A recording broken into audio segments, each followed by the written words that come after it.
ಆದರೆ ನಮ್ಮ ಸಮುದಾಯದವರು ಅಂತೇಳಿ ನಾನು ಮಾತಾಡ್ತಾ ಇಲ್ಲ. ಅವರು ಕಾಂಗ್ರೆಸ್ ಪಕ್ಷದ ನಾಯಕರು, ಮುಂಚೂಣಿಯಲ್ಲಿ ಇರ್ತಕ್ಕಂಥವರು. ಆ ಪಕ್ಷ ಇವತ್ತು ಅಧಿಕಾರಕ್ಕೆ ಬರಬೇಕಾದ್ರೆ ನಾವು ನಮ್ಮ ಜನಾಂಗದವರಿಗೆ ಒಂದು ಮೆಸೇಜನ್ನು ಕೊಟ್ರಿ. ನಾವು ಏನು ಹಿಂದೆಯಿಂದ ನಾವು ಬೇರೆ ಬೇರೆ ಒಂದು ಪಕ್ಷಗಳಿಗೆ ನಾವು ಸಹಾಯ ಮಾಡ್ಕೊಂಡು ಬಂದಿದ್ದೀರಿ. ಆದರೆ ಕಾಂಗ್ರೆಸ್ ಪಕ್ಷದಲ್ಲಿ ಇವತ್ತು ಡಿ ಕೆ ಶಿವಕುಮಾರ್ ಅವರು ಎಲ್ಲೋ ಮಾತಾಡ್ತಾ ನನಗೆ ಪೆನ್ನು ಪೇಪರ್ ಕೊಡಿ, ನಾನು ಮಾಡಿ ತೋರಿಸ್ತೀನಿ ಅಂತ ಹೇಳಿದರು. ಆದರೆ ಆ ಒಂದು ಉದ್ದೇಶಕ್ಕಲ್ಲ, ಅವರು ಮುಖ್ಯಮಂತ್ರಿ ಆಗಬೇಕು ಅನ್ನೋ ಒಂದು ಉದ್ದೇಶ ಅಲ್ಲ. ಅವತ್ತು ಅವರು ಎಷ್ಟು ವರ್ಷಗಳಿಂದ ಈ ಒಂದು ಕಾಂಗ್ರೆಸ್ ಪಕ್ಷದಲ್ಲಿ ಕೆಲಸ ಮಾಡಿ ಕಾಂಗ್ರೆಸ್ ಪಕ್ಷವನ್ನು ಅಧಿಕಾರ ತರಬೇಕಾದ್ರೆ ಅವರ ಶ್ರಮ ಎಷ್ಟಿದೆ, ಅವರು ಎಷ್ಟು ಹೋರಾಟ ಮಾಡಿದ್ದಾರೆ, ಇದನ್ನೆಲ್ಲವನ್ನು ಕೂಡ ನೋಡಿ ನಾವು ಅವತ್ತು ಎಲ್ಲ ನಮ್ಮ ಸಮುದಾಯದವರು ಕಾಂಗ್ರೆಸ್ ಪಕ್ಷಕ್ಕೆ ಇವತ್ತು ಓಟನ್ನು ಮಾಡಿಸಿ ಆ ಕಾಂಗ್ರೆಸ್ ಪಕ್ಷ ಇವತ್ತು ಅಧಿಕಾರಕ್ಕೆ ಬರಬೇಕಾದ್ರೆ ನಮ್ಮ ಸಮುದಾಯ ಮೊದಲನೇ ಇದರ ಸ್ಥಾನದಲ್ಲಿದೆ ಅವತ್ತು. ಯಾಕೆ ಅಂದರೆ ಒಬ್ಬರು ನಮ್ಮ ಸಮುದಾಯದವರು ಈ ಥರ ಕೇಳ್ಕೊತಾ ಇದ್ದಾರೆ. 40-50 ವರ್ಷದಿಂದ ಅವರು ಪಾಪ ಇಷ್ಟು ಕಷ್ಟಪಟ್ಟು ಇಷ್ಟೆಲ್ಲ ಹೋರಾಟ ಮಾಡಿದವರು, ಅವರಿಗೆ ಅವಕಾಶಗಳು ತಪ್ಪಿದ್ದಾವೆ, ಅವರಿಗೆ ಸಿಗಲಿ ಅನ್ನೋ ಒಂದು ದೃಷ್ಟಿಯಿಂದ ನಮ್ಮ ಎಲ್ಲ ಸಮುದಾಯದವರು ನಾವು ಇವತ್ತು ಒಟ್ಟಿಗೆ ಸೇರಿ ಇವತ್ತು ಕಾಂಗ್ರೆಸ್ ಪಕ್ಷ ಬಂತು. ಕಾಂಗ್ರೆಸ್ ಪಕ್ಷಕ್ಕೆ ಅದರದೇ ಒಂದು ಸಿದ್ಧಾಂತಗಳಿದ್ದಾವೆ. ಏನು ಯಾರು ಅಧ್ಯಕ್ಷರಾಗಿರ್ತಾರೋ ಆ ಒಂದು ಪಕ್ಷದ ಆ ಒಂದು ಚುನಾವಣೆ ನಡೆಯೋ ಸಂದರ್ಭದಲ್ಲಿ ಯಾರು ಅಧ್ಯಕ್ಷರಾಗಿರ್ತಾರೋ ಅವರೇ ಮುಖ್ಯಮಂತ್ರಿ ಸ್ಥಾನಕ್ಕೆ ಇರುವಂಥದ್ದು. ಆದರೆ ಈ ಸಾರಿ ಮಾತ್ರ ನಮ್ಮ ಮಾನ್ಯ ಮುಖ್ಯಮಂತ್ರಿಗಳಾದಂಥ ಸಿದ್ದರಾಮಯ್ಯವರು ಅವರು ನನಗೂ ಬೇಕು ಅಂದಾಗ ನಾವು ಕೆಲವು ಸಂದರ್ಭದಲ್ಲಿ ಒಪ್ಕೊಳ್ಬೇಕಾಗಿ ಬಂತು. ಯಾಕೆಂದರೆ ಅವರು ಆ ಕಾಂಗ್ರೆಸ್ ಪಕ್ಷದಲ್ಲಿ ಒಳ್ಳೆ ಕೆಲಸ ಮಾಡಿದ್ದಾರೆ. ಅವರು ಒಬ್ಬ ನಾಯಕರಾಗಿ ಅವರ ಒಂದು ಕಮ್ಯುನಿಟಿಯಿಂದ ಒಂದು ಸಹಾಯನೂ ಆಗಿದೆ ಕಾಂಗ್ರೆಸ್ ಪಕ್ಷಕ್ಕೆ. ನಾವು ಕೂಡ ವಿಶ್ವಸಾರಿ ಹೋದಾಗ ಹೋಗಲಿ, ಮೊದಲನೇ ಸಾರಿ ಅವರಿಗೆ ಬಿಟ್ಬಿಡಿ ಅಂತ ಅನ್ನೋ ಒಂದು ಮಾತನ್ನು ಕೂಡ ನಾವು ಅವ್ರಿಗೆ ಹೇಳಿದ್ರಿ. ಅದೇ ರೀತಿ ಇವರು ಸಾಕಷ್ಟು ಪ್ರಯತ್ನ ಪಟ್ಟು ಸಿದ್ದರಾಮಯ್ಯನವರಿಗೆ ಮುಖ್ಯಮಂತ್ರಿ ಮಾಡಿದ್ರಿ. ನಮಗೆ ಅವಾಗಲೂ ಕೂಡ ತುಂಬ ಸಂತೋಷ ಆಯಿತು. ಯಾಕೆಂದರೆ ಸಿದ್ದರಾಮಯ್ಯನವರು ಮುಖ್ಯಮಂತ್ರಿ ಆಗಿ ಇಲ್ಲಿ ಕೆಲಸ ಮಾಡಿದ್ರು, ಒಳ್ಳೆ ಅನುಭವಿಗಳು, ಒಳ್ಳೆ ನಾಯಕರು, ಇದೆಲ್ಲವನ್ನು ನೋಡಿ ಆಗಲಿ. ಆದರೆ ನೆಕ್ಸ್ಟು ಏನು ಅವಕಾಶ ಬಂದಾಗ ನಾವು ಕೊಡ್ತೀರಿ ಅಂತೇಳಿ ಇವತ್ತು ಹೈಕಮಾಂಡ್ ರಾಹುಲ್ ಗಾಂಧಿ ಅವರು, ಸೋನಿಯಾ ಗಾಂಧಿ ಅವರು, ಖರ್ಗೆ ಅವರು ಇವರೆಲ್ಲರೂ ಕೂಡ ಅವತ್ತು ಮಾತುಕತೆ ಮಾಡದಂತೆ ನಮ್ಮ ಡಿ ಕೆ ಶಿವಕುಮಾರ್ ಅವರೇ ಈಗ ಬಂದಿದೆ, ಅವರಿಗೆ ಅವಕಾಶ ತಪ್ಪಬಾರ್ದು. ಯಾಕೆಂದರೆ ಭಾಳ ಕಷ್ಟಪಟ್ಟು ಕೆಲಸ ಮಾಡಿ ಈ ಪಕ್ಷವನ್ನು ಅಧಿಕಾರಕ್ಕೆ ತಂದಿರ್ತಕ್ಕಂಥ ಯಾರಾದರೂ ಇದ್ದಾರೆ ಅಂದರೆ ಅವರೇ ಮುಂಚೂಣಿಯಲ್ಲಿ ಇದ್ದಾರೆ ಅಂತೇಳಿ ಈ ಒಂದು ಸಂದರ್ಭದಲ್ಲಿ ಹೇಳ್ತಾ, ಅವರಿಗೆ ಮೊನ್ನೆ ನಮ್ಮ ಆದಿ ಚುಂಚನಗಿರಿ ಸ್ವಾಮೀಜಿಗಳು ಒಂದು ಹೇಳಿಕೆಯನ್ನು ಕೊಟ್ಟರು ನಿನ್ನೆ. ಏನು ಅಂತಂದರೆ ನಮ್ಮ ಸಮುದಾಯದವರೇ ಒಬ್ಬರು ಮುಖ್ಯಮಂತ್ರಿ ಆಗಬೇಕು, ಅವರಿಗೆ ಅವಕಾಶಗಳು ವಂಚನೆ ಆಗಿದೆ ಅಂತೇಳಿ ಕೊಟ್ಟಾಗ ಕೆಲವು ಸ್ವಾಮೀಜಿಗಳು, ಮಠಾಧೀಶರು ಅದಕ್ಕೆ ಇದು ಸ್ವಾಮೀಜಿಗಳಿಗೆ ಮಠಾಧೀಶರಿಗೆ ಇದು ಯಾಕೆ ಬೇಕು ಅನ್ನೋ ಮಾತನ್ನು ಹೇಳಿದರು. ಆದರೆ ನಮ್ಮ ಸ್ವಾಮೀಜಿಯವರು, ನಿರ್ಮಲಾನಂದ ಸ್ವಾಮೀಜಿಯವರು ಮಾತಾಡಿರ್ತಕ್ಕಂಥದ್ದು ನಮ್ಮ ಸಮುದಾಯದವರೇ ಆಗಬೇಕು ಅಂತಲ್ಲ. ಅದು ಏನಂದರೆ ನ್ಯಾಯಯುತವಾಗಿ ಯಾರಿಗೆ ಸಿಗಬೇಕು. ಈಗ 2 ವರ್ಷ ಆಗಿದೆ. ಸಿದ್ದರಾಮಯ್ಯನವರು ಸುಮಾರು ಹಿಂದೆನೂ ಕೂಡ ಮುಖ್ಯಮಂತ್ರಿಯಾಗಿ ಬಹಳ ವರ್ಷ ಇದ್ದರು. ಈಗ ಅವರಿಗೆ ಅವಕಾಶ ಇರೋದ್ರಿಂದ ಅವರು ಒಬ್ಬ ಕಾಂಗ್ರೆಸ್ ಮುಖಂಡ, ಅವರಿಗೆ ಅವಕಾಶ ಸಿಗಬೇಕು ಅನ್ನೋ ದೃಷ್ಟಿಯಿಂದ ಅವರು ಹೇಳಿರತಕ್ಕಂಥ ಮಾತು.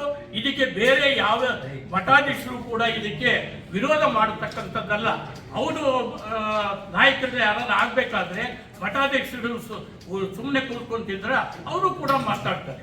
ಅದೇ ರೀತಿ ಇವತ್ತು ರಾಜ್ಯ ಒಕ್ಕಲಿಗರ ಸಂಘ ನಾವೆಲ್ಲರೂ ಕೂಡ ಒಮ್ಮತದಿಂದ ಡಿ ಕೆ ಶಿವಕುಮಾರ್ ಅವರು ಈ ಒಂದು ಸಂದರ್ಭದಲ್ಲಿ ನಮ್ಮ ಸಮುದಾಯದವರು ಅಂತ ನಾವು ಕೇಳ್ತಾ ಇಲ್ಲ.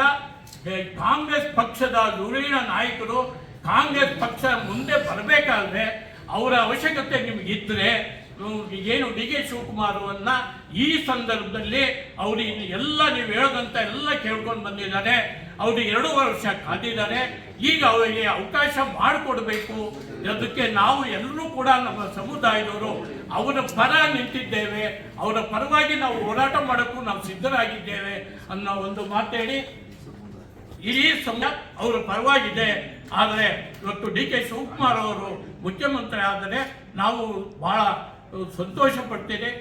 ಏನಾನ ವಂಚನೆ ಆಗೋದಾದರೆ ನಾವೆಲ್ಲರೂ ಕೂಡ ಮುಂದಿನ ಚುನಾವಣೆಗಳಿಗೆ ಏನು ಬುದ್ಧಿ ಕಲಿಸ್ಬೇಕು, ಏನು ಮಾಡಬೇಕು, ಈಗೇನು ಮಾಡಬೇಕು ಅನ್ನೋದನ್ನ ನಾವು ಹೋರಾಟ ಮಾಡೇ ಮಾಡ್ತೀರಿ. ನಮ್ಮ ಸಮುದಾಯ, ಇಡೀ ರಾಜ್ಯ ಒಕ್ಕಲಿಗ ಸಂಘ ಅವರ ಪರ ನಿಂತಿದೆ ಅಂತೇಳಿ, ಅದೇ ರೀತಿ ಆಗಬೇಕು ಅಂತ ಆಗಿತ್ತು. ಅದು ಈಗ ಮುಗಿದಿದೆ. ಅದಕ್ಕೆ ಅವರಿಗೆ ಅವಕಾಶ ಮಾಡಿಕೊಡ್ಬೇಕು ಅಂತೇಳಿ ನಾನು ಮೊನ್ನೆ ಸಿದ್ದರಾಮಯ್ಯನವರು ಆ ಥರ ಯೋಚನೆ ಮಾಡಲ್ಲ, ಮಾತಕ್ಕೆ ತಪ್ಪಲ್ಲ. ಖಂಡಿತವಾಗೂ ಅವರ ದೊಡ್ಡತನವನ್ನು ಅವರು ತೋರಿಸ್ತಾರೆ. ಹಿಂದೆ ಈ ಥರ ಮಾತಕ್ಕೆ ತಪ್ಪಿ ನಡ್ಕೊಂಡಂಥವ್ರದ್ದು ಏನಾಯಿತು ಅನ್ನೋದು ಅವರು ತಿಳ್ಕೊಬೇಕು. ಒಳ್ಳೆಯ ಹೆಸರನ್ನ ಇಟ್ಕೊಂಡಿರ್ತಕ್ಕಂಥ ಸಿದ್ದರಾಮಯ್ಯನವರು ದಯಮಾಡಿ ಅವ್ರಿಗೂ ಅವಕಾಶ, ಅವರು ತಮ್ಮ ಅಂತ ತಿಳ್ಕೊಂಡು ಅವ್ರಿಗೊಂದು ಅವಕಾಶ ಮಾಡಿಕೊಡ್ಲಿ ಅಂತೇಳಿ ಈ ಸಂದರ್ಭದಲ್ಲಿ ಹೇಳಿ ಅವರಿಗೆ ಸನ್ಮಾನ್ಯ ಡಿ.ಕೆ. ಶಿವಕುಮಾರ್ ಅವರು ಹಿಂದೆ ನಡೆದಂಥ ಚುನಾವಣೆಯಲ್ಲಿ ಅವರು ಚುನಾವಣಾ ಪ್ರಚಾರದಲ್ಲಿ ಏನಂತ ಹೇಳ್ತಾ ಇದ್ರು, ನನ್ನ ಕೈಗೆ ಪೆನ್ನು ಪೇಪರ್ ಕೊಡಿ ಅಂತ ಹೇಳ್ತಾ ಇದ್ರು. ರಾಜ್ಯದ ಜನ ಇವತ್ತು ಅವ್ರ ಕೈಗೆ ಪೆನ್ನು ಪೇಪರ್ ಅನ್ನ ಕೊಡೋದ್ರ ಮುಖಾಂತರ ವೋಟ್ ಹಾಕಿ ಇಡೀ ಕಾಂಗ್ರೆಸ್ ಪಕ್ಷವನ್ನ 136 ಪ್ಲಸ್ 140 ಸೀಟುಗಳನ್ನ ಗೆಲ್ಲೋದ್ರ ಮುಖಾಂತರ ಇವತ್ತು ಕಾಂಗ್ರೆಸ್ ಪಕ್ಷ ಅಧಿಕಾರಕ್ಕೆ ಬಂದಿದೆ. ಈ ಅಧಿಕಾರಕ್ಕೆ ಬರಬೇಕಾದ್ರೆ ಡಿ.ಕೆ. ಶಿವಕುಮಾರ್ ಅವರು ಈ ರಾಜ್ಯದ ಅಧ್ಯಕ್ಷರಾಗಿ ಶ್ರಮಪಟ್ಟು ರಾತ್ರಿ ಹಗಲು ನಿದ್ದೆ ಊಟ ಇಲ್ಲದೆ ರಾಜ್ಯವನ್ನ ಸುತ್ತಿ ಇವತ್ತು ಕಾಂಗ್ರೆಸ್ ಪಕ್ಷ ಅಧಿಕಾರಕ್ಕೆ ಬರಬೇಕಾದ್ರೆ ಅವ್ರು ಪಟ್ಟಂತ ಕಷ್ಟ ಇವತ್ತು ಜನ ಎಲ್ಲ ಕಡೆ ಮಾತಾಡ್ತಾ ಇದ್ದಾರೆ. ಅಧಿಕಾರ ಮಾನ್ಯ ಸಿದ್ದರಾಮಯ್ಯನವರು ಮುಖ್ಯಮಂತ್ರಿ ಆಗಿ ಇವತ್ತಿಗೆ 2.5 ವರ್ಷ ಆಗಿದೆ. ಹಿಂದೆ ಕೂಡ ಅವರು ಅಧಿಕಾರವನ್ನು 5 ವರ್ಷ ಪೂರ್ಣಗೊಳಿಸಿದ್ದಾರೆ. ಒಳ್ಳೆ ಕೆಲಸವನ್ನು ಕೂಡ ಸಿದ್ದರಾಮಯ್ಯ ಸಾಹೇಬರು ಮಾಡಿದ್ದಾರೆ, ಇಲ್ಲ ಅಂತಲ್ಲ. ಇವಾಗಲೂ ಕೂಡ ಒಳ್ಳೆ ಕೆಲಸ ಮಾಡ್ತಾ ಇದ್ದಾರೆ. ಏನೋ ಮಧ್ಯಸ್ಥಿಗೆ ಒಂದು ಹೈಕಮಾಂಡ್, ಕಾಂಗ್ರೆಸ್ ಹೈಕಮಾಂಡ್ ಅಲ್ಲಿ ಅದು ತೀರ್ಮಾನ ಆಗಿದೆ. 2.5 ವರ್ಷ ಆದ್ಮೇಲೆ ಡಿ.ಕೆ. ಶಿವಕುಮಾರ್ ಅವರಿಗೆ ಅಧಿಕಾರವನ್ನ ಬಿಟ್ಟುಕೊಡ್ತಕ್ಕಂಥ ಒಂದು ಮಾತು ನಡೆದಿದೆ ಅಂತಕ್ಕಂಥದ್ದನ್ನ ಸುಮಾರು ಜನ ಮಾತನಾಡ್ತಾ ಇದ್ದಾರೆ. ಸೊ ಇವತ್ತು ಅವರು ಅಲ್ಲಿ ನಡೀತಾ ಇರೋದು ಬೇರೆ ತರ ನಡೀತಾ ಇದೆ. ಯಾಕೆಂದ್ರೆ ಅಧಿಕಾರ ಕೊಡ್ತಾರೋ ಕೊಡಲ್ಲ ಅನ್ನೋದು ಎಲ್ಲರಿಗೂ ಒಂದು ಅನುಮಾನ ಆಗಿದೆ. ಇವತ್ತು ಶಾಸಕರು, ಸಚಿವರು ಕೂಡ ಡೈಲಿ ಪ್ರವಾಸ ಮಾಡಿ ಹಿರಿಯ ನಾಯಕರಿಗೆ ಡೆಲ್ಲಿ ಹೈಕಮಾಂಡ್ ಅವರಿಗೆ ತಿಳಿಸ್ತಾ ಇದ್ದಾರೆ, ಮುಖ್ಯಮಂತ್ರಿಗಳಾಗಿ ಡಿ.ಕೆ. ಶಿವಕುಮಾರ್ ಅವರನ್ನ ನೇಮಕ ಮಾಡಿ ಅಂತ.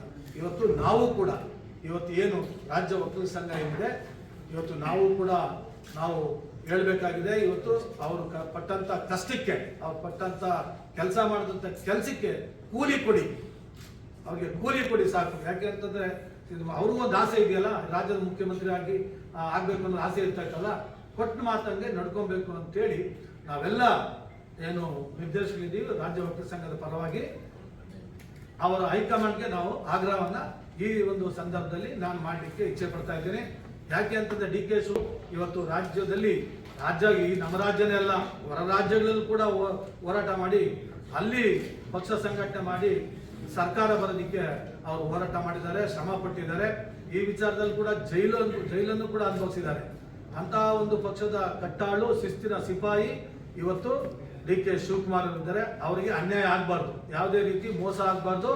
ಅವರು ಈ ರಾಜ್ಯದ ಮುಖ್ಯಮಂತ್ರಿಯಾಗಿ ಅವರು ಆಗಬೇಕು ಅಂತಕ್ಕಂಥದ್ದು ಇಡೀ ನಮ್ಮ ರಾಜ್ಯದ ಒಕ್ಕಲಿಗರ ಸಂಘ, ಇಡೀ ರಾಜ್ಯದ ಸಮುದಾಯ ಏನಿದೆ, ಸ್ವಾಮೀಜಿಗಳ ನೇತೃತ್ವದಲ್ಲಿ ನಮ್ಮ ಆದಿಚುಂಚನಗಿರಿ ಸ್ವಾಮೀಜಿಗಳಿರ್ಬೋದು, ಸ್ಫಟಿಕಾಪುರಿ ನಂಜಾದೂತ ಸ್ವಾಮೀಜಿ ಇರ್ಬೋದು, ವಿಶ್ವ ಒಕ್ಕಲಿಗರ ಮಹಾಸಂಸ್ಥಾನ ನಿಷ್ಠಾನಂದ ಸ್ವಾಮೀಜಿ ಅವರ ನೇತೃತ್ವದಲ್ಲಿ ಇಡೀ ರಾಜ್ಯದಲ್ಲಿ ಅವ್ರಿಗೇನಾದ್ರೂ ಅನ್ಯಾಯ ಆದರೆ ನಾವು ಹೋರಾಟ ಮಾಡಲಿಕ್ಕೆ ಸಿದ್ಧರಿದ್ದೇವೆ ಅಂತಕ್ಕಂಥ ಮಾತನ್ನ ಈ ಸಂದರ್ಭ ತಿಳಿಸಿ ನಾನು ಮಾತು ಮುಗಿಸಿ ನಮಸ್ಕಾರ.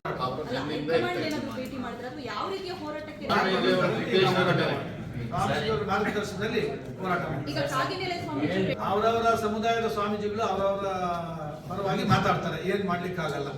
ಅದನ್ನ ನಾವು ಸದ್ಯಕ್ಕೆ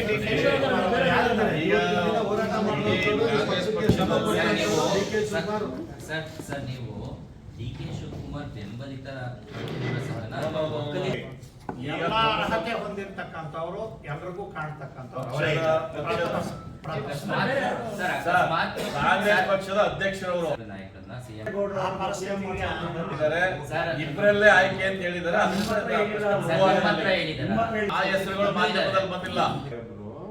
ಪೆನ್ನು ಪೇಪರ್ ಕೊಡಿ, ನಾನು ಕೆಲಸ ಮಾಡ್ತೀನಿ. ಎಲ್ಲ ನಮ್ಮ ಸಮುದಾಯದ ಬೇರೆ ಬೇರೆ ಪಕ್ಷದಲ್ಲಿ ಇದ್ದವ್ರಿಗೆಲ್ಲ ಅವಕಾಶ ಮಾಡಿದಿರಿ, ನನಗೂ ಒಂದು ಅವಕಾಶ ಕೊಡಿ ಅಂತ ಅವರು ಇಂಡೈರೆಕ್ಟ್ ಆಗಿ ಪ್ರಚಾರದಲ್ಲಿ ಇಡೀ ಒಕ್ಕಲಿಗ ಸಮುದಾಯವನ್ನ ಪ್ರಚೋದಿಸಿದ್ರು. ಈಗ ಪ್ರಶ್ನೆ ಈಗ ಮುಂಚೆ ಹೇಳಿರೋದು ಅವರು ಈಗ ಸರ್, ನನ್ನ ಕ್ವಶನ್ ಸಿಂಪಲ್ ಇದೆ. ಡಿ ಕೆ ಶಿವಕುಮಾರ್ ಬಿಟ್ಟು ಬೇರೆ ಯಾರೇ ಒಕ್ಕಲಿಗ ನಾಯಕರನ್ನ ಸಿಎಂ ಸರ್ವ ಒಪ್ಪಂದು ಅದ್ರ ವಿರುದ್ಧ ಹೋರಾಟ ಮಾಡುತ್ತಾರೆ.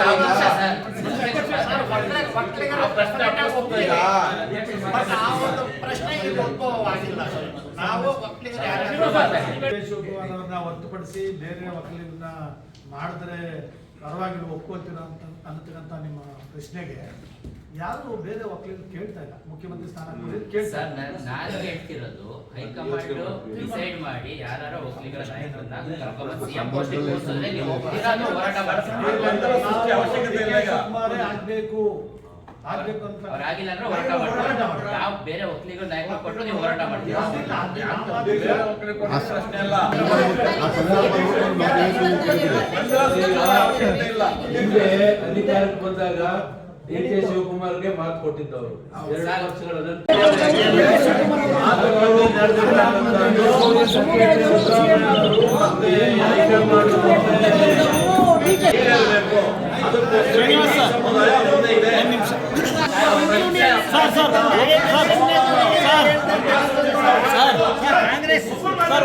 ಸರ್ ಯಾರು ಒಬ್ರು ಮಾತಾಡಿ, ಅಧ್ಯಕ್ಷರು ಆನ್ಸರ್ ಮಾಡಿ, ಎಲ್ಲರೂ ಮಾತಾಡಿದ್ರೆ ಯಾರೂ ಕ್ಯಾಪ್ಚರ್ ಮಾಡಕ್ಕಾಗಲ್ಲ.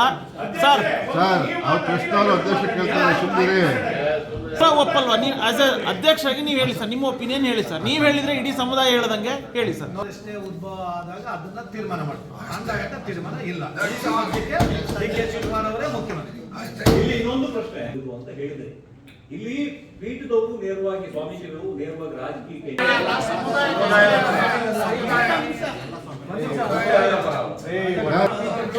ಪಕ್ಷದ ಪರವಾಗಿಲ್ಲ. ಸ್ವಾಮೀಜಿಗಳು ಯಾವುದೇ ಪಕ್ಷದ ಪರವಾಗಿ ನಿಂತಿಲ್ಲ, ಸಮುದಾಯದ ಪರವಾಗಿ. ಇಂಥವರೇ ಆಗಬೇಕು ಅಂತ ಹೇಳಿ ಈಗ ಪೀಠಾಧಿಪತಿಗಳು ಅಥವಾ ಸ್ವಾಮೀಜಿಗಳು ನೋಡಿ, ಇವತ್ತು ಕಾಂಗ್ರೆಸ್ ಪಕ್ಷದಲ್ಲಿ ಮುಂಚೂಣಿಯಲ್ಲಿ ಇರ್ತಕ್ಕಂಥ ಡಿ ಕೆ ಶಿವಕುಮಾರ್ ಅವರು ನಮ್ಮ ಸಮುದಾಯದವರು.